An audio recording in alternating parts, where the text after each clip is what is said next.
নমস্কার, সবাই কেমন আছেন? আশা করি সবাই খুব ভালো আছেন। আমিও খুব ভালো আছি। তো চলুন প্রতিদিনের মতো আজকের ব্লগটা এখন থেকেই শুরু করি।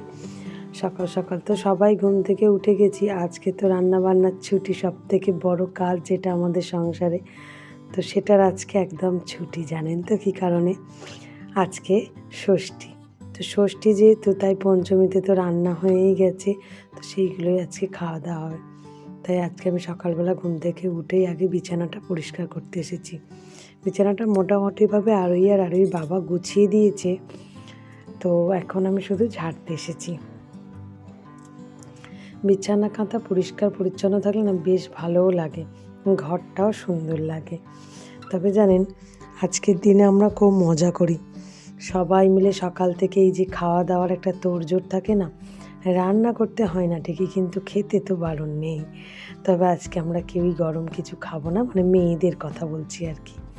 অসীমা, পিকু, দিদা আছে আমার বাড়ি। অসীমা আবার ওর মাকেও ডেকেছে। তো সবাই মিলে আছে খাওয়া দাওয়া করব। তবে সকালবেলায় প্রতি বছর আমরা এই শাকের তরকারিটা নিয়ে বসে যাই। তারপরে এর বাড়ি ওর বাড়ি তার বাড়ি একটু দেয়ারও ব্যাপার থাকে। তবে যদিও আজকে দেয়ার থেকে বড় কথা খাওয়ার ব্যাপার। তো অনেকেই আবার দিয়েও যায় আমাদের বাড়ি। অবশ্য গতকাল সন্ধ্যায় কি রান্না করেছি সেটাই তো আপনাদের সাথে শেয়ার করা হয়নি। চলুন দেখাই। এই দেখুন চচ্চড়িটা হাফ অংশ সবাইকে দিতেই মোটামুটি শেষ হয়েছে। আর বাদ বাকিটা এই যেখানে আছে বেগুন ভাজা, শিম ভাজা, আলু ভাজা আর অল্প একটু নারকেল ভাজা। নারকেলটা নরম বলে কাঁচাই রেখেছি ওটা দিয়ে খাওয়ার জন্য।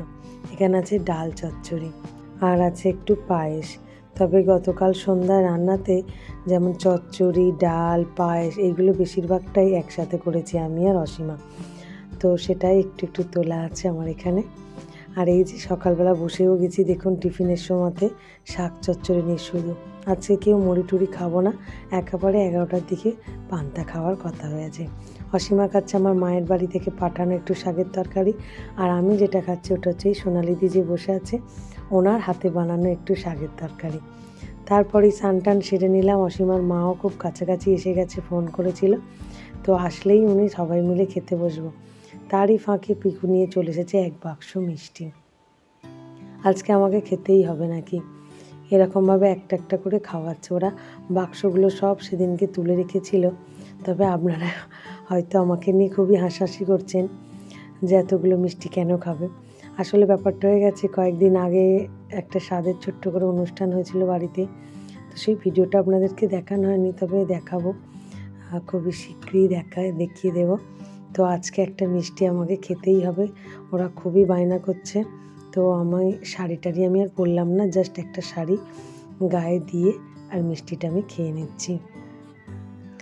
এখন স্নান সেরে পুজো সেরে আর এই সব হচ্ছে এখন। তবে খাবার দাবার সব আমাদের বাড়ি চলে এসেছে। পিকু নিয়ে চলে এসেছে, অসীমাও কিছুটা নিয়ে চলে এসেছে। এবারে শুধু খাবার সময়। তো মোটামুটি এদিকটা খাওয়া হয়ে গেলেই আমরা ওদিকে বসে যাব। তবে ছেলেপুলেগুলোকেও টান করিয়ে নিয়েছি একসাথে পান্তা খাওয়ানোর জন্য।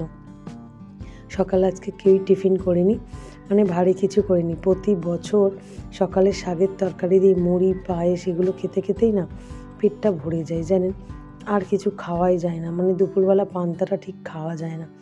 তো সেই কারণে এবছরে ঠিক করেছি কেউ টিফিন করব না, সবাই একবারে পান্তা খাবো। আর দেখুন বসেও গেছি। মিষ্টি এনেছে অসীমার মা, আবার একটু চাটনিও এনেছে।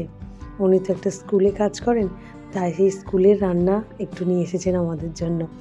আর এই যে সব রান্না বান্নাগুলো দেখুন একবার, শাক চচ্চড়ি, আলু ভাজা, বেগুন ভাজা, নারকেল ভাজা, তার সাথে আছে শিম ভাজা, মিষ্টি, পায়েস, চাটনি, ডাল চচ্চড়ি, মানে এলাই ব্যাপার।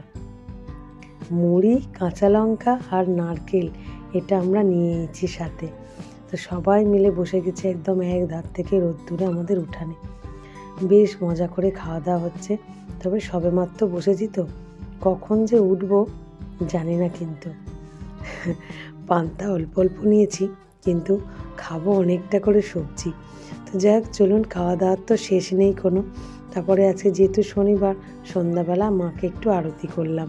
আর আজকে তো রান্নার কোনো পাটও নেই এবেলা, তাই বেশ ছুটিতেই আছি। সারাদিনটা ভালোই রেস্টে গেল আজকে। তবে সন্ধ্যাবেলাও সেই একই খাবার সবাইকে খেতে হবে, তবে জাস্ট পাঁপড় ভাজাটা যোগ হলো। আর ওই বাবাও বললো ওটাই খেয়ে নেব, অসুবিধা নেই, আর কিছু বানাতে হবে না। তাই শাক চচ্চড়ি, শিম ভাজা, আলু ভাজা, পাঁপড় ভাজা, বেগুন ভাজা নিয়ে বসে গেলাম সবাই মিলে। তো ভিডিওটা আজ এখানেই শেষ করছি। আগামীকাল একটি নতুন ব্লগে আবার দেখা হবে। সবাই সুস্থ থাকবেন, ভালো থাকবেন, সবাইকে ভালো রাখবেন। আর ভিডিওটা কেমন লাগলো অবশ্যই কমেন্ট করে জানাবেন। ভালো লাগলে একটা লাইক, সাবস্ক্রাইব করে পাশে থাকবেন। টাটা।